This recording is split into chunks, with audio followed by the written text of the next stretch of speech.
अस्सलामु अलैकुम प्यारे दोस्तों। अज़ान अल्लाह ताला का कलाम है, यानी कि अज़ान को ना किसी ने लिखा है और ना बनाया है, बल्कि ये अल्लाह ताला की तरफ से भेजा गया एक खुदा का तोहफ़ा है। इसके ज़रिए से नमाज के लिए लोगों को मस्जिद में इकट्ठा किया जा सके। इसी वजह से हर मस्जिद में 5 वक्त की अज़ान दी जाती है। लेकिन आज भारत में कुछ राजनेताओं की वजह से हर जगह अज़ान पर ऐतराज़ हो रहा है। न सिर्फ अज़ान पर बल्कि मुसलमानों की हर चीज़ों को लेकर के, चाहे वो हिजाब हो, मस्जिद हो या टोपी, चाहे मस्जिद का नाम ही क्यों ना हो, हर चीज़ को लेकर के उंगलियां उठाई जा रही है।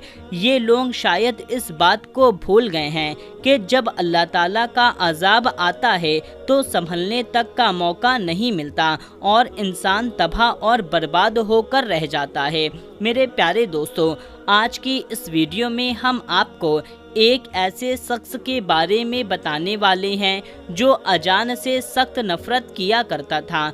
एक बार उसने अजान देने वाले को गाली दी और एक जोरदार थप्पड़ मार दिया और अजान बंद करवा दी। उसके बाद उस शख्स के साथ में क्या हुआ, उसके बारे में जान करके आप एकदम हैरान हो जाएंगे। इसलिए आज की इस वीडियो को आप पूरा आखिरी तक लाजमी देखते रहिए और जल्दी से आप इस वीडियो को एक लाइक कर दें और इस वीडियो को ज़्यादा से ज़्यादा लोगों तक शेयर कर दीजिए ताकि और भी लोगों के पास ये वीडियो पहुंच जाए। तो आइए दोस्तों, शुरू करते हैं।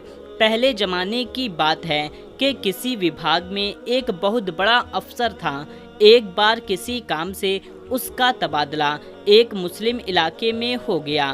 उसको वहाँ रहने के लिए जो रिहाइश मिली थी, यानी कि रहने के लिए जो मकान मिला था, उसके बगल में एक मस्जिद थी जिसमें दिन में 5 बार अजान दी जाती थी। एक दिन वो ऑफिसर अपने घर में सो रहा था कि मस्जिद से फजर की अजान होने लगी, यानी कि उसके कान में अजान की आवाज़ जाने लगी, जिससे उस ऑफिसर की आंखें खुल गई।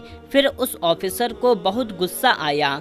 फिर सुबह को उसने मस्जिद में अजान देने वाले मुअज्जिन को अपने पास बुलाया।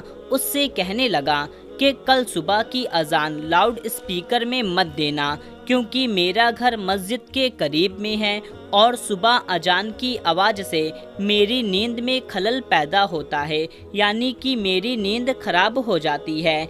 ये सब सुन करके मुअज्जिन ने कहा, ये तो अल्लाह ताला का कलाम है, इसको सुन करके तो दिल में सुकून आता है, और मैं सुबह लाउड स्पीकर में अजान अगर नहीं दूंगा तो जो बुजुर्ग लोग हैं जिनकी आंख नहीं खुलती तो उनकी आंख कैसे खुलेगी। इतना ही नहीं, बहुत से ऐसे लोग हैं जिनके पास घड़ी नहीं है और बहुत से ऐसे लोग हैं जिनको टाइम देखना नहीं आता है। ऐसे लोग अजान की आवाज़ सुन करके ही उठते हैं और अजान की आवाज़ सुन करके आप भी जल्दी उठ जाया करो।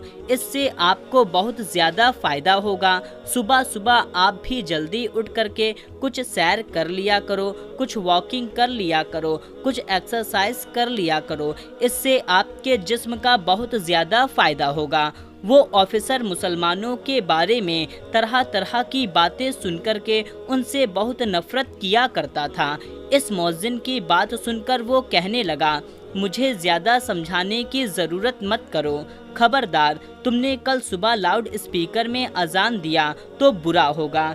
इस तरह से उस ऑफिसर ने अजान देने वाले को फटकार लगाकर भेज दिया, मगर उस मुअज्जिन ने उस ऑफिसर की बात पर ज़्यादा ध्यान नहीं दिया। इसलिए उसने फिर सुबह फजर के वक्त में लाउड स्पीकर में अजान दी। फिर जैसे ही उस ऑफिसर ने सुबह अजान की आवाज़ सुनी तो वो गुस्से से लाल पीला हो गया और फौरन उस अजान देने वाले के पास गया और उसे बुरा भला कहने लगा। यही नहीं, गुस्से में उसने बहुत गालियां भी दी और उसको एक थप्पड़ मार दिया और कहने लगा, कल मैंने तुमको कितना समझाया था कि सुबह अजान से मेरी नींद खराब होती है, इसलिए लाउड स्पीकर पर अजान मत देना। तुमने तो मेरी इस बात पर ध्यान ही नहीं दिया।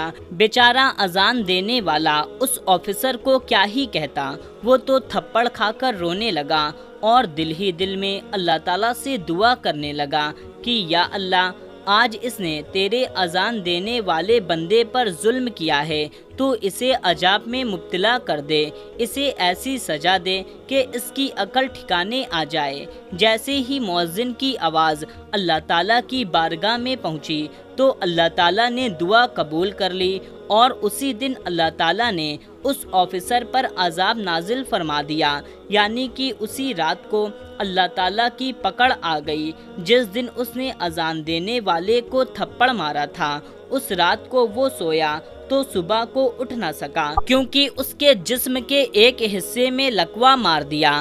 اس آفیسر کا علاج کروایا گیا، مگر کہیں سے بھی اس کا علاج نہ ہو سکا۔ پھر دفتر والوں نے اسے نوکری سے نکال دیا۔ اب اس کے گھر میں جو رشوت کی موٹی رقم آتی تھی وہ بھی آنا بند ہو گئی۔ اب وہ پورے دن اپنے گھر میں پڑا رہتا اور پڑے پڑے اپنی بیوی سے لڑائی جھگڑا کرتا رہتا۔ ایک دن اس کی بیوی اس سے پریشان ہو کر اپنے بچوں کو لے کر کے اپنے مائکے چلی گئی۔ اسی دوران اس کے دوسرے حصے میں بھی لقوہ مار دیا، یعنی کہ اس کا پورا جسم بے جان ہو گیا۔ یہ دیکھ کر کے اس کے بڑے بھائی نے اسے اپنے گھر میں لے کر چلا گیا، لیکن جب وہ اسے اپنے گھر میں لے گیا تو اس کے بڑے بھائی کی بیوی نے اپنے شوہر سے بہت لڑائی جھگڑا کیا، جس سے پریشان ہو کر اس کا بڑا بھائی اسے اٹھا کر پلنگ سمیت ایک روڈ کے کنارے پر لے جا کر پھینک دیا۔ اب وہ روڈ پر پڑے پڑے تیز دھوپ میں تپتا رہا اور اس کی آنکھوں سے آنسو جاری تھے۔ اسی وقت اسی مؤذن کا اس راستے سے گزر ہوا جس کو اس شخص نے تھپڑ مارا تھا۔ وہ مؤذن اس کو دیکھ کر کے پہچان لیا کہ یہ تو وہی آفیسر ہے، اور اس کے پاس آ کر اس کا حال دیکھنے لگا۔ اس کو اس شخص کے اوپر بہت زیادہ ترس آیا تو اس مؤذن نے اسے اپنے ساتھ اٹھا کر لے کر چلا گیا اور جہاں وہ رہتا تھا اپنے پاس میں ہی رکھ لیا۔ اب یہ مؤذن اس کی خوب دیکھ بھال کرتا اور قرآن پاک کی آیت کو پڑھ پڑھ کر کے اس کے اوپر دم کرتا، یہاں تک کہ اس کے کان میں اذان دیا کرتا تھا۔ اور ایسے ہی دیکھ بھال اور خدمت سے یہ شخص پھر سے دھیمے دھیمے تندرست ہو گیا، یہاں تک کہ اس کا لقوہ پوری طرح سے ٹھیک ہو گیا اور یہ شخص پوری طرح سے ٹھیک ہو گیا۔ وہ شخص خوب رو رو کر کے اس مؤذن سے معافی مانگی، اس کا ہاتھ پیر پکڑ کر کے اس سے خوب معافی مانگی تو مؤذن نے کہا، معافی مانگنے کی ضرورت نہیں ہے، اگر تمہیں معافی مانگنا ہے تو تم اللہ رب العزت سے مانگو، بے شک وہی معاف کرنے والا ہے۔ پھر اس شخص نے اللہ تعالیٰ کی بارگاہ میں رو کر گڑ گڑا کر معافی مانگی اور اللہ تعالیٰ نے اسے ایمان کی دولت سے نواز دیا۔ وہ شخص کلمہ پڑھ کر کے مسلمان ہو گیا۔ سبحان اللہ۔ دوستو، دیکھا آپ نے، جب اللہ تعالیٰ کا عذاب آتا ہے تو کس طرح سے عذاب نازل ہوتا ہے کہ ایک شخص لاچار اور بیزان ہو جاتا ہے۔ دوستو، ہر انسان کو اللہ تعالیٰ کے عذاب سے ڈرنا چاہیے اور اللہ تعالیٰ سے ہر وقت توبہ کرتی رہنی چاہیے۔ اللہ تعالیٰ سے دعا ہے کہ اللہ تعالیٰ ہم سبھی کو ایمان کی دولت نصیب فرمائے اور سچے راستے پر چلنے کی توفیق عطا فرمائے، ہر وقت دعا استغفار کرنے کی توفیق عطا فرمائے۔ آمین، اللہم آمین۔ میرے پیارے دوستو، اس چینل کو جلدی سے آپ سبسکرائب کر لیجئے، کیونکہ ہم آپ کے لیے بہت ہی پیاری پیاری ویڈیو لاتے رہتے ہیں۔ تو دوستو، ملتے ہیں، تب تک کے لیے اللہ حافظ۔